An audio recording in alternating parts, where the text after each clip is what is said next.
వారి యొక్క అనురాగము కలగడానికి, దంపతుల మధ్య అనురాగం కలగడానికి నిరీక్షణము అనేటువంటి శుభముహూర్తం. ఆ శుభముహూర్తంలో బ్రహ్మగ్రంథిలో జీలకర్ర బెల్లం పెట్టి ఆ యొక్క బ్రహ్మగ్రంథిలో ఆ నిరీక్షణాన్ని చేయగా వారిరువురి మధ్య కూడాను జీవితాంతము కూడాను అనురాగము ఉంటుంది అనడంలో ఈ యొక్క సీతారాముడు చూసే జనాలందరూ కూడా నేర్చుకోవాలి.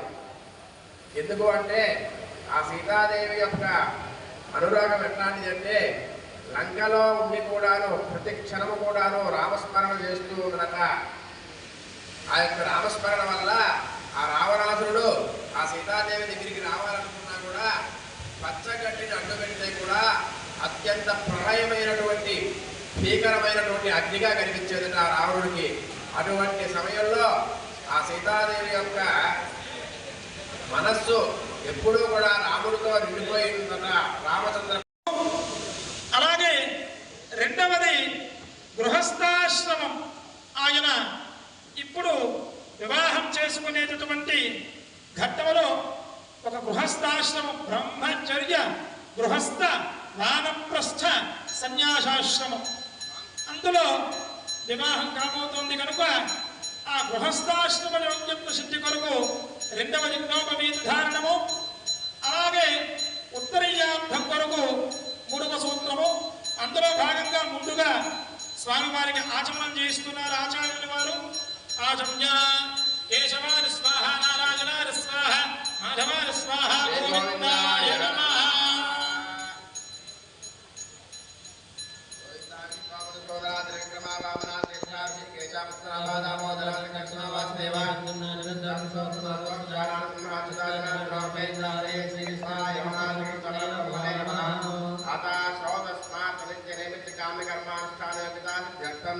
గృహస్థాశ్రమయోగితాసిద్ధ్యర్థం లోకకళ్యాణార్థం లోకక్షేమార్థం శ్రీ సీతారామయోః దివ్య కళ్యాణ మహోత్సవాంగత్వేన రామచంద్ర పరబ్రహ్మణే వరాయ యజ్ఞోపవీతం చ సంధారయేత్.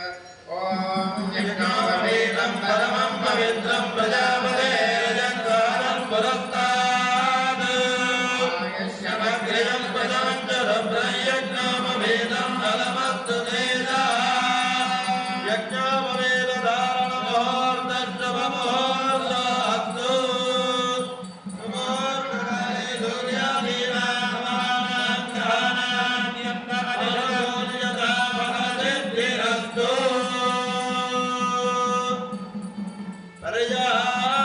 పర్యాప్త్యానంతరాయ సర్వత్వమోక్షరాత్రవస్తమహద్భవతి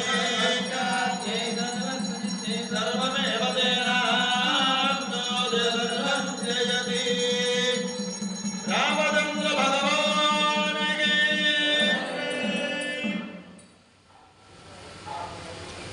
యజ్ఞోపవీత ధారణం సంధార్య. యజ్ఞోపవీత ధారణము పూర్తిరైనది. తదుపరి స్వామివారికి కళ్యాణ మహోత్సవంలో భాగంగా ఆ యొక్క భాషిక ధారణము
మంగళప్రదంగా ఉండాలి, దినదిన అభివృద్ధి కలగాలి అని చెప్పేసి ఈ యొక్క మంగళ సౌధానం జరిపించడం జరిగింది. తదుపరి ఆ యొక్క రక్షను స్వామి వారికి సమర్పణ చేస్తున్నారు.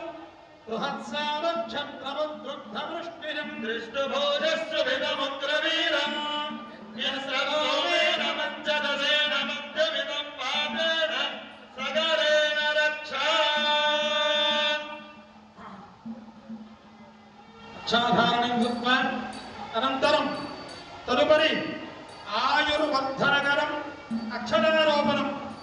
చక్కగా సీతారామచంద్ర స్వామి వారు నిరంతరము కూడా వారి యొక్క కటాక్షములు మనకి ఉండాలి. అలాగే జానక్య కమలామలాంచనములే యా పద్మరాగాయతాః స్వామివారి చేతుల నుంచి తాకించి అమ్మవారికి తాకించి ఒక్కసారిగా ఆ యొక్క తలంబ్రాలట మనకి నీలవర్ణములో, అలాగే హరిద్రావర్ణములో, అలాగే ముత్యాల వర్ణములతో చక్కగా ఆ యొక్క 3 సత్వగుణ రజ స్తమోగుణముతో త్రిగుణములతో కూడుకున్నటువంటి ఆ యొక్క ముత్యాలు అలాగే అక్షతలు స్వామివారికి శిరస్సున అక్షరారోపణం చేయడం జరుగుతుంది. కనుక భక్తులందరూ కూడా ఆ స్వామివారిని అమ్మవారిని ప్రార్థిస్తూ ఈ యొక్క అక్షరారోపణం జరిగించవలసిందిగా కోరుతూ తలంబ్రాలు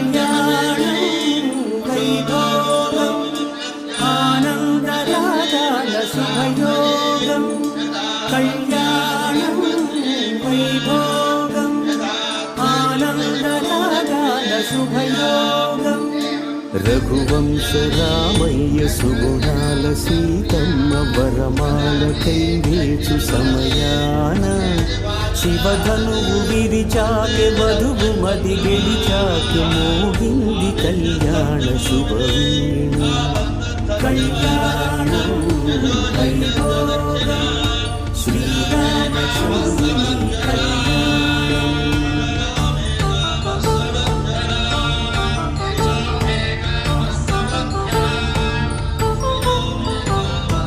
అపరంజితరు అందాల రమణి వినగాని కృష్ణయ్య లీలామృతం గుడి దాటి కదిలింది తన వెంట నడిచింది గెలిచింది రుక్మిణి ప్రేమాయణం కళ్యాణం వైభోగం ఆనంద కృష్ణుని కళ్యాణం.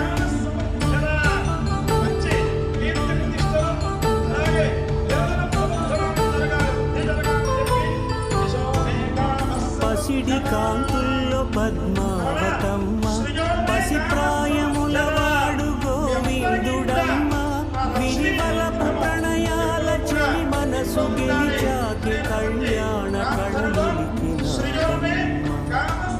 ఆకాశరాజులకు సరితూగు సిరి కొలకులమైన వెనుకాడలేదం. రామచంద్ర స్వామి సీతారామచంద్ర స్వాములకి ప్రార్థన చేస్తున్నాము. మాకు ఇలాగే యజ్ఞాలు ఈ పూజా కార్యక్రమాలు కైంకర్యములన్నీ కూడా నిరవధికంగా మేము ఎల్లప్పుడూ జరిపించాలి, పాల్గొనాలి అనేటటువంటి అనుగ్రహాన్ని కూడా మాకు ప్రసాదించండి అనేటటువంటి వేద మంత్రోచ్చారణతో ఇప్పుడు ఆచార్యుల వారు ముత్యాల తలంబ్రాలతో అక్షరారోపణం చేస్తున్నారు. జరిపించు ఉత్సవాన పసుపు